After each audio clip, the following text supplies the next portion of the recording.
Thank you, and good morning, everybody. William Barclay, the Scottish theologian, once said, "Always give without remembering, always receive without forgetting." I'm very touched by the Circle of Honor in all the programs that you do, including yesterday, you guys packaging meals for people in need in the city of Orlando, and last year in Dallas, I remember you did some good as well. Aristotle said, educating the mind is important, but educating the mind without educating the heart is no education at all. So it speaks bundles about each of you and all of you and about TFA in general, that you care deeply about the society in which you live.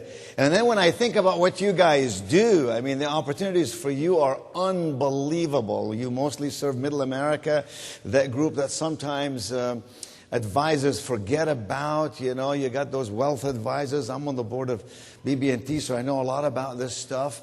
And the opportunities have never been better. This country has opportunities for those who are willing to work hard enough and smart enough like we've never seen before. So, Seth, I'm glad to be with you here this morning. I'm always glad to be with men and women who kind of work for themselves and on themselves.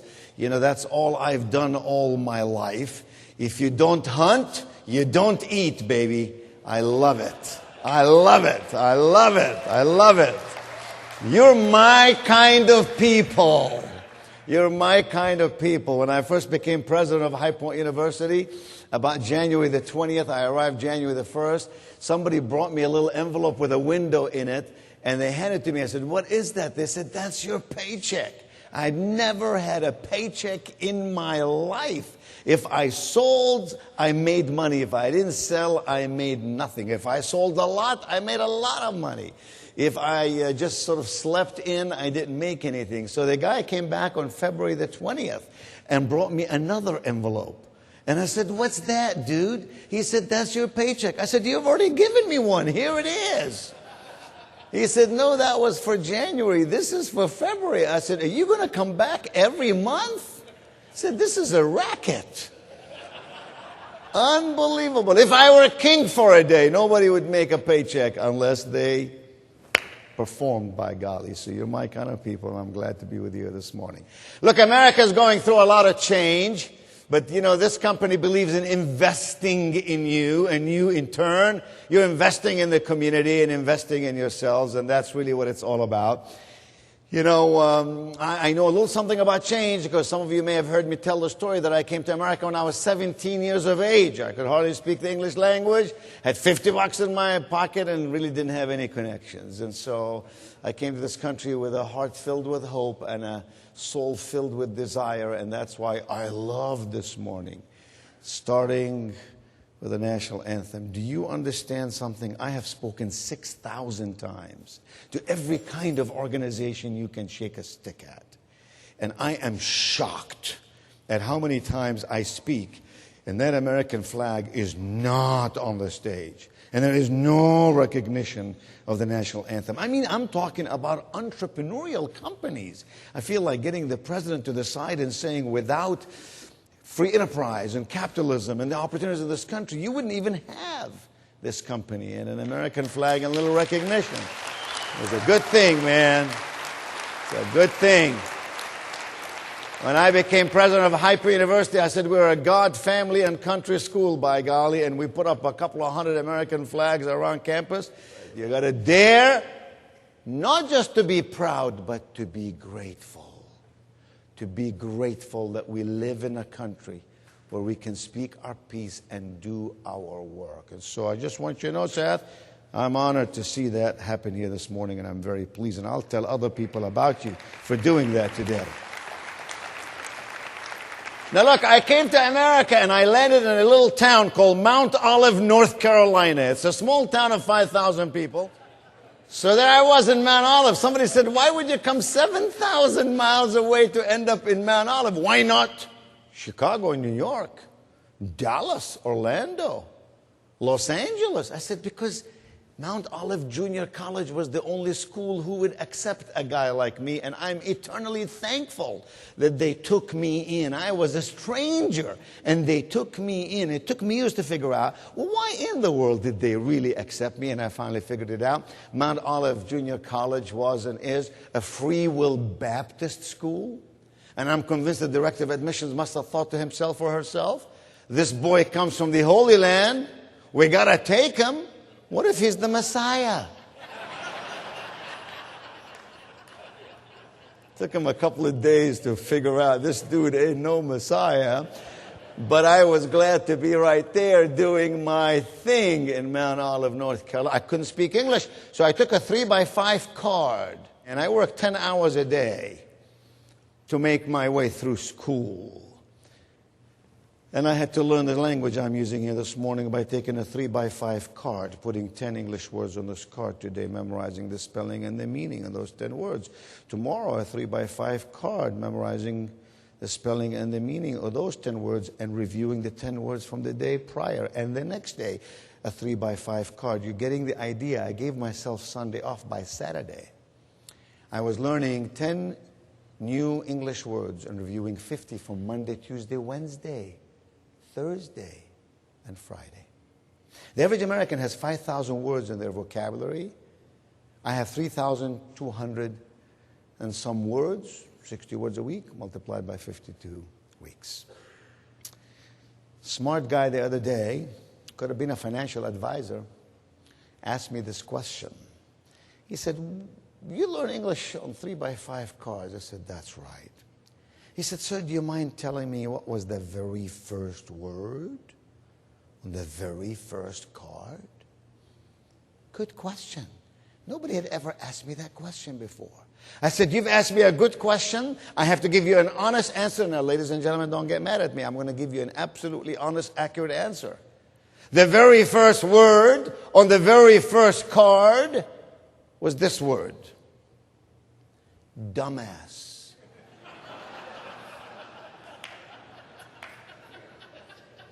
Now, please understand something. I had no idea what that word meant. I just heard it repeated 30, 40 times every day. And I figured if I got to live in this country, I got to learn this word. Took me years to figure out why this word is the most important word in the English language, but I figured it out. Have you noticed when you call somebody a dumbass, nobody goes, what do you mean? We know exactly. I think I must have misspelled the word, left the B out and put one S at the end, but that's kind of my story. It was a story of perseverance, of hope, of faith, of courage. In many ways, my story is your story. Having faithful courage to get up in the morning and go about your work again. Helping families to secure themselves for a long time to come. See, my father died when I was 6. Somebody wrote a story about me the other day. The Biography Channel aired a story of my life and asked me the question, if you could have changed one thing in your life, what would you have most changed in your life? I said, I know the answer. If I had the power to change something in my life, I would have much rather have had a father. There's no question about it. A father would have seen me on his lap, read me a book, sang me a song. A father would have taken me to the circus or thrown me a ball or just talked with me man to man. But that was not my fate. Isn't it amazing, dear friends, that out of adversity, which we abhor and it scares us to death. We've heard some examples of it here this morning. That out of adversity can emerge abundance. That the most difficult of times that you experience in your life can lead you to the most prosperous of times in your life. And so there was my mother. Now, my mother had 4th grade education. I'd put my mother against 25 PhDs from the finest Ivy League schools of your own picking. Here's why. My mother had a postgraduate degree in a discipline you and I would call common sense. Someone said, you know the trouble with common sense? It ain't as common as it used to be. I think maybe there's some truth to that. My mother would work day and night to feed us, to clothe us, but mostly to instill in us values for life and principles for living.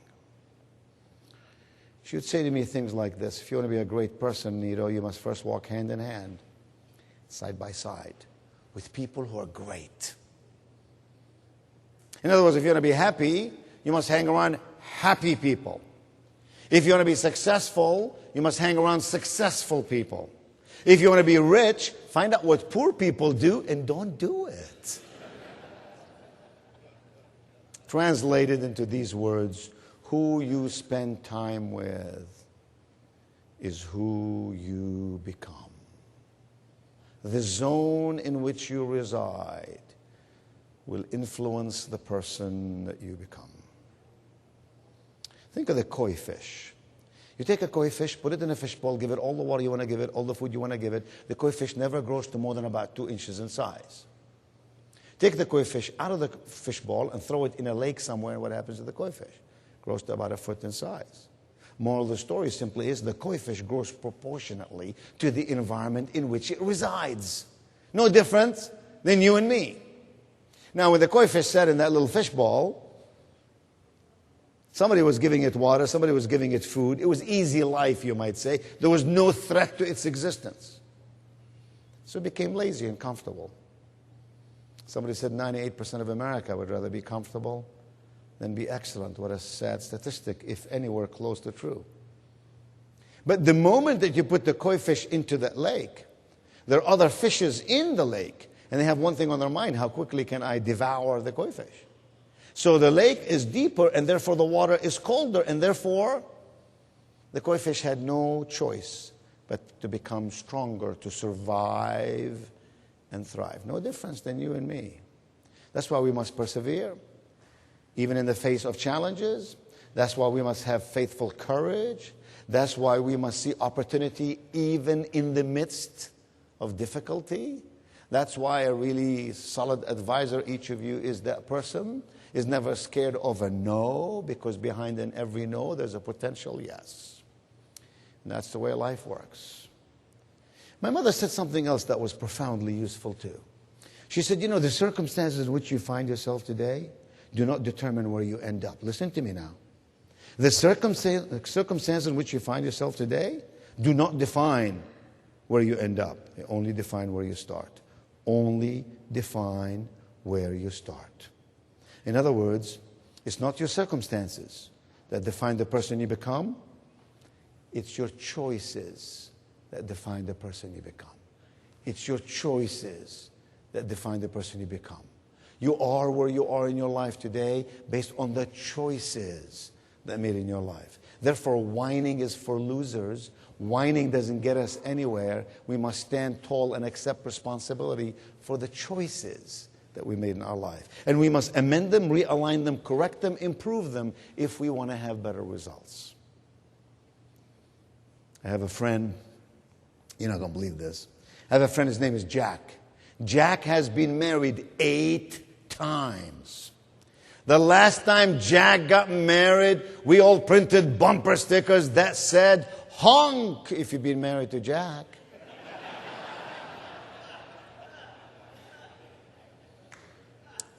So there isn't a person in this room today who doesn't have a to-do list. You can't survive without it. You might have it on a piece of paper, you might have it in your iPad, you might have it in your laptop, you might have it in your iPhone, but you've got a to-do list. Call this, write this, meet this, do this. Ladies and gentlemen, I wonder how many of us in this room this morning, at this 2014 TFA exchange, wonder how many of us, this Hilton Hotel in a city named Orlando, wonder how many of us have a to-be list.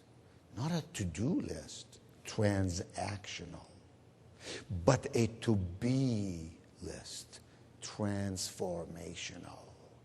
To become, not just to do. See, here's the irony. You cannot have a to-be list without having a stop-doing list. Because to change, to become, to improve, to realign, you have to stop doing some stuff. Simple as that. If any one of us needed to lose 5 or 10 pounds, we have to stop doing something. Don't eat Snickers. Don't drink 4 beers in a row. And all of a sudden, stop doing that might improve us in this area of our life, or any area of life. But if you had a to-be list, what would be on your to-be list? Because that's telling. This day and age, we're no longer, I tell my students this, we're no longer competing in a continental USA. We're competing on a global platform. We're dealing with BRICS today, Brazil, Russia, India, China, and South Africa. These are the economies that are trying to drown our economy slowly and cumulatively. And so you can see how new generations have to be sharper than we've ever been, have to be more determined than we've ever been, have to have a sense of tenacity and perseverance more than you and I have ever had. So in other words, what you choose is what you get. Who you spend time with is who you become. Then she said one other thing that's really come to be prophetic in many ways. She says, how you change is how you succeed. Implied in that statement is that you must change. The world around us is changing, we must change. Change in a productive, meaningful, transformational way. And think of it, for the timid, change is frightening. For the comfortable, change is threatening. But for the confident, change is opportunity. And the real question we ought to be asking ourselves this morning in this ballroom is this question. Where does confidence come from? What makes some of you so spectacularly successful at what you do? Where did you get that sense of confidence to do what you do? And the answer, I think, is obvious. Competence leads to confidence. When you are competent, by definition, therefore, you become confident. The opposite of that is foolish, is non-sustainable, it's not authentic. So where does competence come from? Knowledge, skills, experience. In part, that's why you are at this exchange. Knowledge, skills, experience lead to competence. Competence leads to confidence. Confidence leads to commitment. Commitment leads to execution. Execution leads to results. Results lead to a better life. Not complicated. So that means school really is never out for the pro. Investing in you is a wonderful theme for the year. The real question is, how much are you investing in you? What are you doing every single day to become a better person? Every day before I go to sleep, I ask myself this question. What did I learn today I did not know yesterday? What did I learn today I did not know yesterday? I could be sitting in a meeting like this, and I was in a conference the last 2 days. I could listen to 15 speakers. 14 of them could be as boring as anything you can imagine. My attitude is, I'm going to learn something from that guy. That guy sooner or later is going to say something that can move the needle for me. And I'm listening to it to get that point. And then I want to study it. I want to memorize it. I want to put it in a card. I want to make it a part of my life. Would you play a game with me, please? Finish this sentence for me, everybody. Garbage in? Garbage out. Absolutely not. I hate to tell you, as a college president, you've just flunked. No. I wish life were that easy. I wish garbage in, garbage out. That is absolutely not true. Here's what is true. Garbage in, garbage stays. It's worse than that. Garbage gets pregnant, gives birth to triplets. When garbage enters your mind, it does not exit your mind. It buys a condominium and sits there.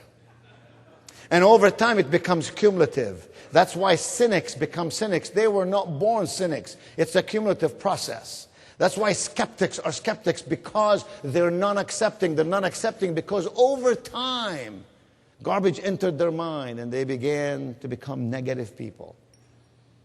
So the real point, therefore, is to ensure that garbage doesn't enter our psyche in the first place by doing the things my mother talked about.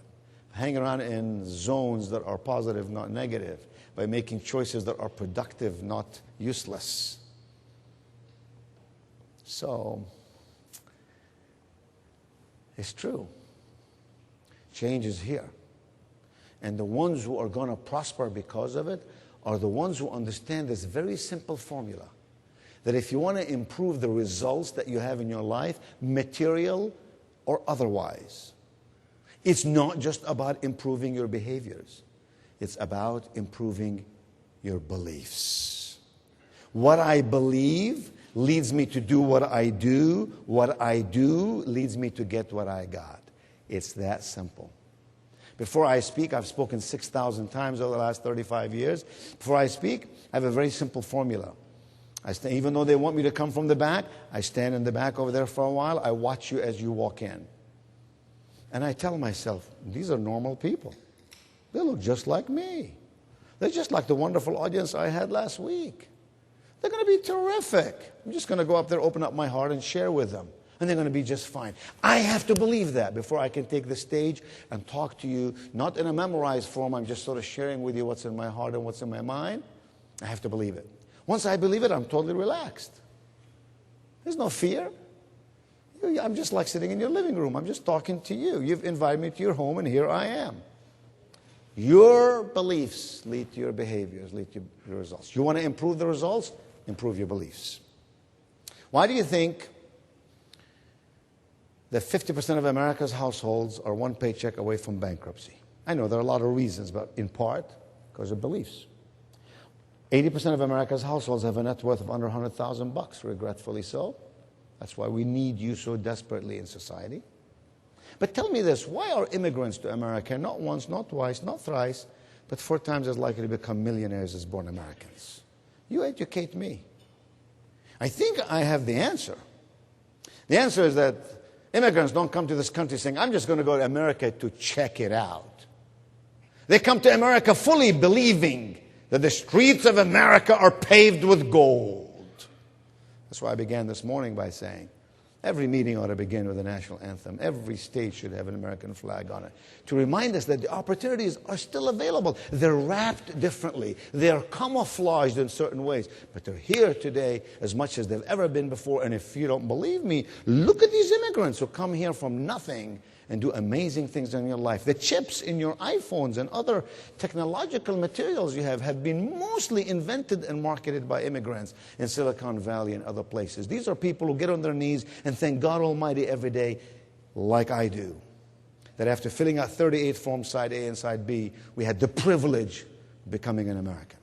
There's no person graduating from High Point University today in High Point, North Carolina, since I've become president, who doesn't understand that principle. I tell our students, you live in the greatest country on the face of this earth, and God created you for a purpose. When God breathed in your nostrils and gave you life, it's called oxygen. Thank God for that oxygen. And your responsibility is to give back to God the biggest gift of all, which is what you do with your life. So don't walk around slopping around like the weight of the world is on your shoulders. Shut up already. Put your head up 45 degrees and walk like you own this place. I don't care if you're going to the bathroom. Walk with total purpose and total commitment. And people will wonder, what's in the bathroom?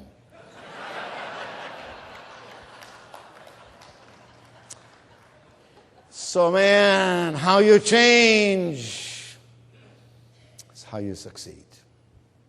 Your beliefs drive everything that you do. So in 2005, I arrived at High Point University. I've been in business 35 years. And they wanted me to become president. I was going to be the chairman of the board. I was incoming as chairman of the board. I wanted to become president. High Point University in High Point, North Carolina had 1,400 students, 92 acres, landlocked university in the middle of a residential area in the middle of a city. Had budget revenues of about $30 million. Was ranked number 17, which is not a good rank. You want to be in the top 5 among regional colleges in the South.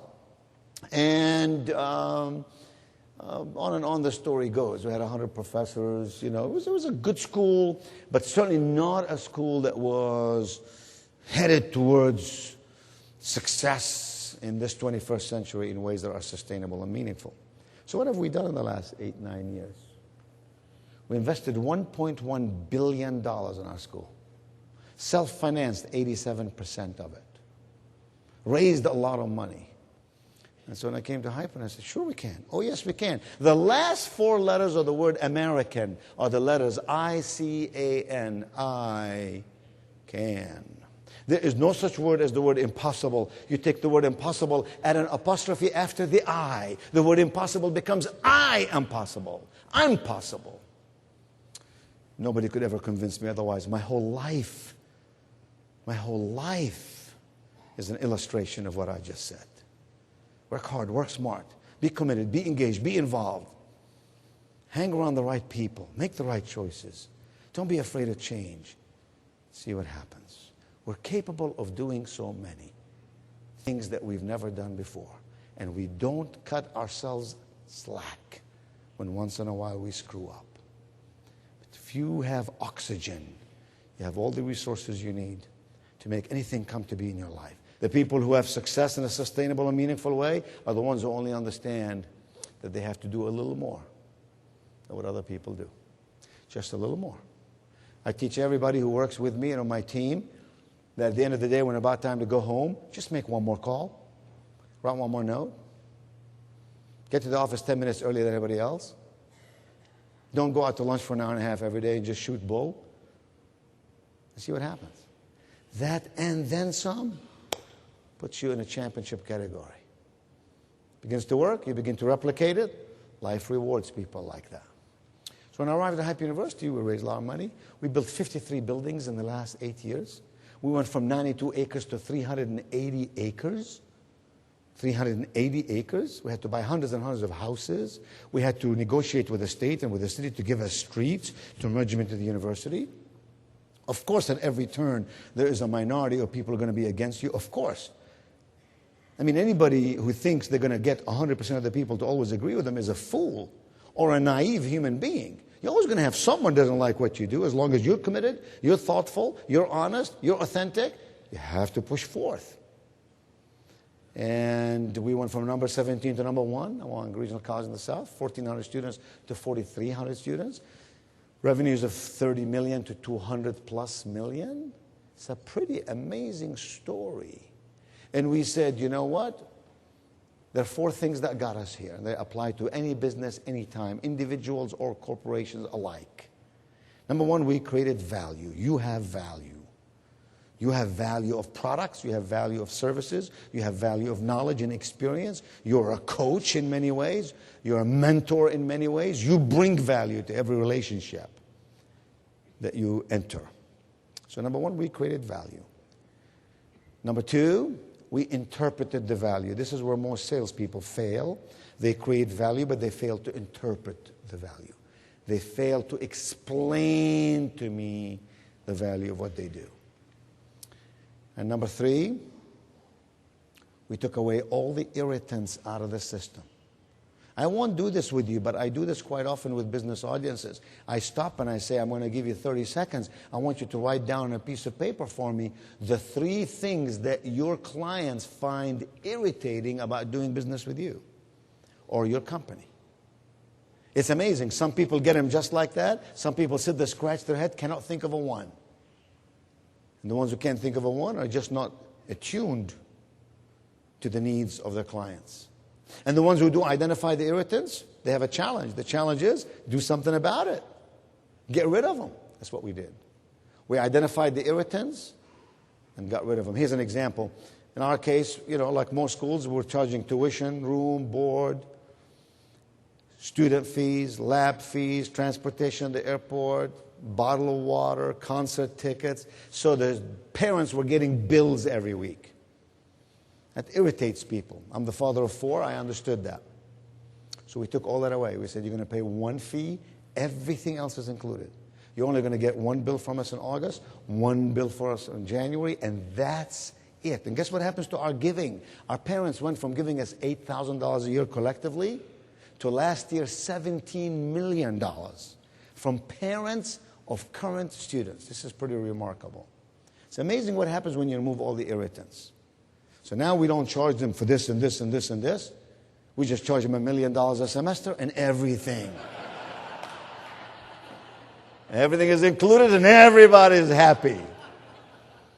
And the last thing we did is we added wow to the experience. Wow. We saw some wow this morning. This is wow. Beautiful color, nice iMac, beautiful hotel.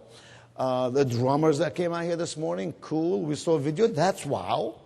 They could have simply had just one little cheap-looking, lectern over here, and Seth could have just stood there and talked to you, and, 5 of the bulbs could be out, and they could have handed you out a little, sausage biscuit from McDonald's, and that would have been it. But of course, TFA understands that wow plays a role in life. You have to add wow.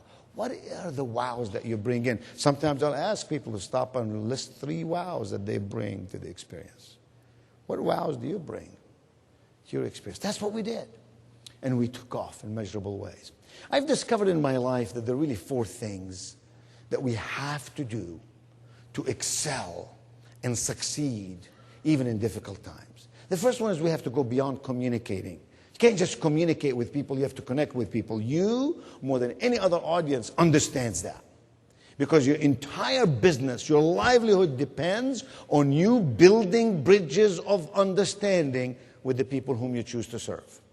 That you're not just going to give them a lecture about financial planning or about insurance products. You are going to have to connect with their fears, their needs, their goals, and their aspirations. And shy of that, you can't build a bridge of understanding.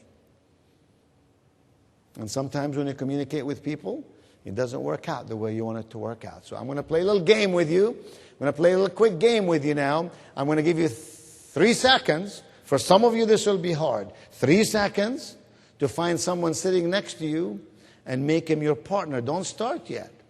In about a second, I'm going to give you an opportunity to find a partner sitting next to you. Make him, a person sitting next to you, make him your partner. You're going to have to take his or her hand, hold it up high. I am watching you.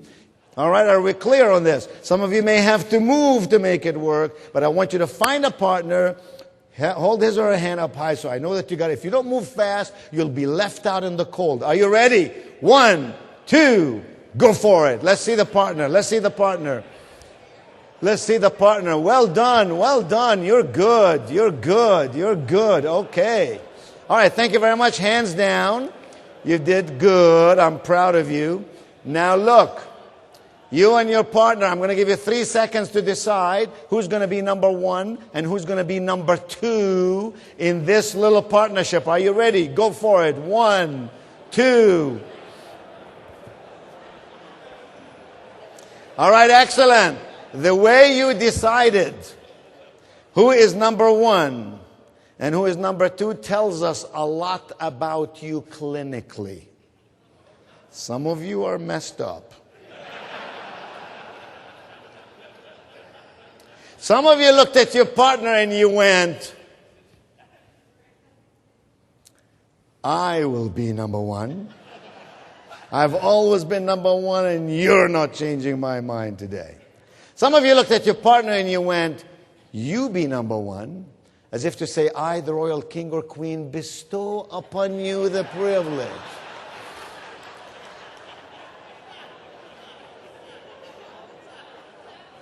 But I giveth and I taketh away, by golly. And I hope none of you looked at your partner and you went, look at me, man. Look at me. I've always been a 2, dude. Don't confuse me by elevating me today. I am fine being a loser. Yes, sir. Yes. Okay. So number 1 now, would you open up your hands like this, number 1? Thank you very much. Number 2, open up your hands like this. Thank you very much. Number 1, face number 2. Number 1, face number 2. Number 2, face number 1. Number 1, place your hands gently, kindly, softly on number 2's hands. If you fall in love, it's okay. On the count of 3, number 1, I'm talking to you. Number 1, I'm talking to you. On the count of 3, I want you to push as hard as you can. If you kill them, don't worry. TFA's got plenty of insurance. Are you ready? 1, 2. Number 1, push, push, push. Show us your goods. Come on, Olympic champion. Come on, push, push. Who's pushing over here? Push. All right. Thank you very much. Look back at me. Some of you... It's clear to me that some of you had a rough childhood. Because you couldn't wait to just attack, man. It's been building up within you for years and years. All right, number one, let me ask you a question, number one. Did I give you instructions as to what to do with your hands? Yes or yes? Number two, did I give you instructions as to what to do in response? No or no? Number two, what did you do? Push back. Now, I would like for number one, one of you, number twos, to tell me why you push back. Raise your hand so I can find you. Number two, where are you? Number twos, I want you to tell me why you push back. Yes, ma'am? Say again, please. You want to be knocked out of your chair? Is this an abusive husband you're with here this morning? Have you been knocked off your chair before, ma'am? Okay. It's just fear within you, huh? If he pushes me too hard, I'll lie down on the floor. Okay. Another hand went up here somewhere. Number two, yes, ma'am. Survival. Oh, my goodness. Whoa. You needed, this is how you survive? Okay. Do you know this man before today, or you just met him? You've known him for a while? Okay. Well, here's the point. You resisted, number two, correct? You resisted. What happened when you resisted? Number two, when you pushed back on number one, what did make number one do? Push harder. And when number one pushed harder, number two, you said, okay, I have to push harder, which made number one push even. Where's this game going to end? When somebody wins and somebody loses. And that's the critical issue with communicating. Is that you can, as a communicator, be a clear communicator and win. But if the other person loses, they will emotionally never forget that. So in essence, you really lost. What we're looking for are win-win relationships, not win-lose relationships, not lose-win relationships. It's when we both win, when we both connect with each other, that the essence of traveling from communication to connecting takes place. Did anyone here, number two, not push back? Yes, right there. You didn't push back, sir? You didn't push back? I didn't tell you to. So what did you do? You just sit there and say, take me, take me. So if you didn't push back, see, there was no resistance, so he couldn't really push any harder because it wouldn't be fun, right? Exactly right. So number one, we got to go from communicating to connecting. Here's number two. I've discovered that to really deal with these ever-changing times, we have to go beyond selling. Selling is a very honorable profession. I'm a salesman at heart in everything I've ever done. Whether you sell your ideas or your products, your services, and all the businesses I've had, I've run, I've started, they're all embedded on sales. I own a company called Great Harvest Bread Company. Has 240 stores around the country, for example. If no sales took place, we would have no revenues. We'd have to shut down. I get it. Nothing happens till somebody sells something. But you see, the real essence lies in positioning, not in selling. Because when you position yourself as an expert in the field, I will listen to you more. You're no longer dumping something on me. I am now trying to extract something from you. So when you speak, I listen, I learn, and I respond positively. Let me give you an example of what I mean. If you go to Walmart and you buy Hershey's Kisses, this is a sort of a Christmassy bag of Hershey's Kisses. This is 1 pound of Hershey's Kisses. Must be 150 Kisses in this bag. I'd like for someone to tell me, how much does this one bag of Hershey's Kisses sell for? $1.89, $6.50. You guys are on the margins. You haven't been shopping lately. I know that. $8. You don't know. Who said $8? You don't know what you're talking about. You just want to be noticed here this morning. $8 for a pound of Hershey's Kisses. Ladies, come on, educate him. How much does this cost? Tara, you don't know what you're talking about. Move over there. Sit next to him. What is it? $1. That's it. Yes, it. Say it out loud. That's right. It's $3.99 or $4. You're absolutely right. That's what this bag of Hershey's Kisses sells for. So this is chocolate, 1 pound, $4. Ladies and gentlemen, This is 1 pound of chocolate. It is called Godiva. I would like for only the men, no women, just the men, to volunteer and tell me how much this box of Godiva sells for. Which gentleman would like to tell me? How much? $10. $10 for this? You must have the lousiest sex life in this room of anybody right here.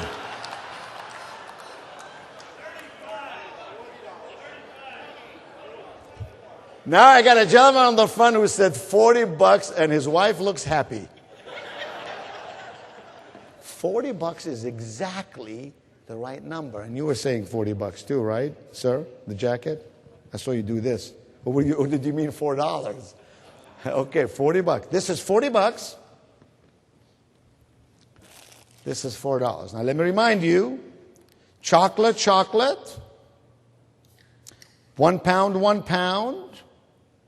$4, 10 times $4.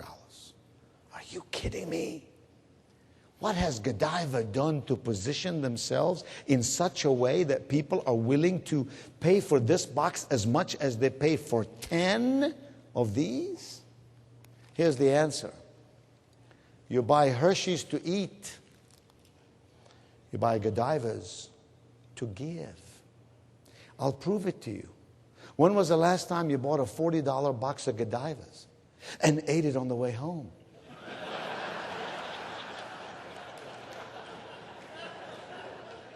Look at this. No respect for these chocolates. They came in the bag, they filled them up, they dumped them in the box. They're sitting in Walmart, you pick them up. You would never give this to someone. Even if you're a cheapskate, you take 10 or 15 of these, you buy $1 at the dollar store, a little mug, you put that fluffy paper, you put that in there, then you go home and say, "Happy anniversary, honey." This baby, you don't have to do anything to it. It's already packaged with a ribbon and all. And these chocolates get a lot of respect in Belgium where they're made. In fact, you could just see it now. The guys with the white gloves hold the box like this, pick the piece of chocolate, put it in this box. Every piece of chocolate in this box resides in its own private condominium.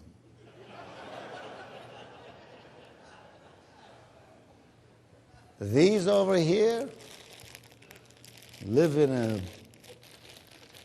I'm not quite sure what you want to call it, but they live in a commune of sorts, just together.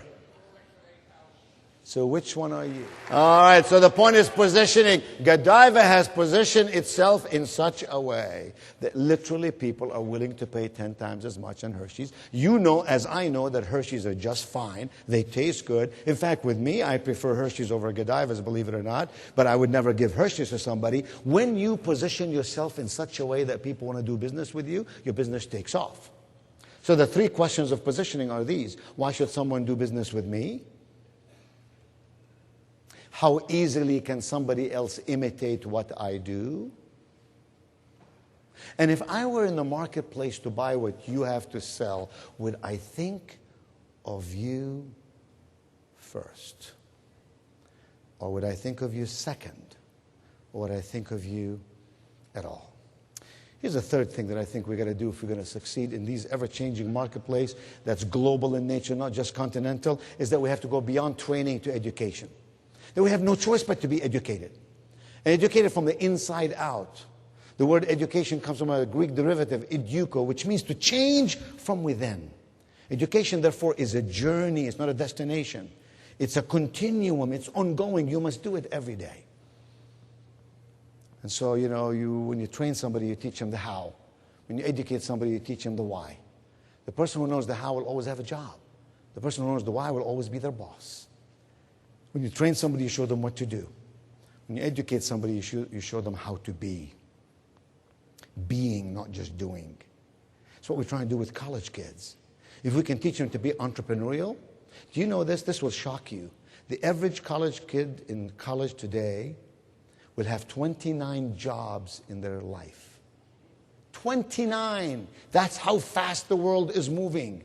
And they will be out of a job because we no longer need a human being to do that job. Or they have to be completely re-educated. But if you educate them to be entrepreneurial, they'll always find a way to do it. That's why I began this morning by saying, I admire you so much because you're my kind of people. You're entrepreneurial. You get it. You understand it. And so it's all about education. Somebody here must be thinking, well, now wait a minute. Training, education, they really mean the same thing. Now look, I'm in the business of education, and I'm in the business of giving like you are. And one of the greatest things I've done in my life, because somebody paid my way through college anonymously, without me ever finding out. Not paid all my way, but filled the chasm between what I owed the school at Mount Olive and what I paid the school. And on that day when I found out about it, I cried my eyes out. I knelt by the side of my bed. And I promised God Almighty that someday I too will do something to help somebody else go to college. And when my first year in business in 1973, I was living on Swanson dinners, 3 for $1. I still took $500 and gave it away to a scholarship. Since then, we've given millions and millions of dollars to hundreds and hundreds of students who would not have gone to college if it weren't for this opportunity from our foundation. We funded the foundation over the years from all of the books I've written 17 books, and all of the, which in itself is an amazing thing for a guy who learned the English language, recorded hundreds of CDs and DVDs, and gave all that money away to support students. When I speak like this with the permission of your leadership, I give people an opportunity to get everything I know. I've been consulted with some of the largest corporations in this country. I get 1,000 inquiries a year for my speaking like this. And I've been very blessed beyond my wildest imaginations in every way, at every turn. And so I say I don't really do much consulting except with about half a dozen companies. I don't have the time running a university and speaking about 100 times a year. I came to this country with $50. I built 6 businesses.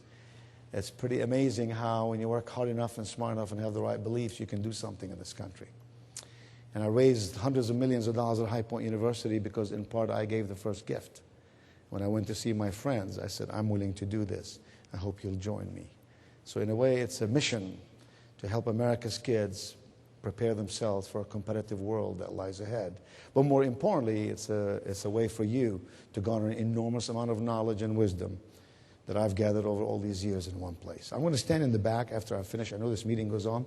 If you'd like that, just come up there, talk to me, give me your card, and I will send you the material. Let me end with the last point. I said we have to go from communicating to connecting, selling to positioning, training to education. Here's the last one. We have to go from success to significance. Dear friends, I don't know what success is. If you ask Donald Trump, he'll say it's making a lot of money. If you ask Ted Turner, he'll say it's building a media empire. If you ask Albert Einstein, he'll say it's unraveling the secrets of the universe. If you ask Mother Teresa, she would have said it's feeding the hungry, tending to the needs of the poor in the back alleys of Calcutta, back alleys of every city and every continent in our universe. I do know this, though. Success is never enough. Whether you're a billionaire or whether you have enough money to live comfortably in your life, success is never enough. Happiest people I know reside in a zone of significance. The best way I can define the word significance is with one English word called impact. The impact that you make with your life. That every person who crosses your path somehow, some way, benefits from you. That your life impacts our society, our community, TFA, your family, your church, whatever you fill in the blank. That's what it's really all about. This little boy in the mountains of North Carolina walked up to a very wise man, asked him this question. He said, wise man, you have all the answers to all the questions. I have a question for you. Right here in the palms of my own 2 hands, I have a tiny little bird. You tell me, sir, is this bird alive or is it dead? The wise man thought, and he thought some more.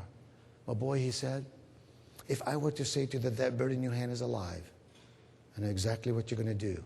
You're going to crush it, and it will be dead. If I were to say to you that that bird in your hand is dead, I know exactly what you're going to do.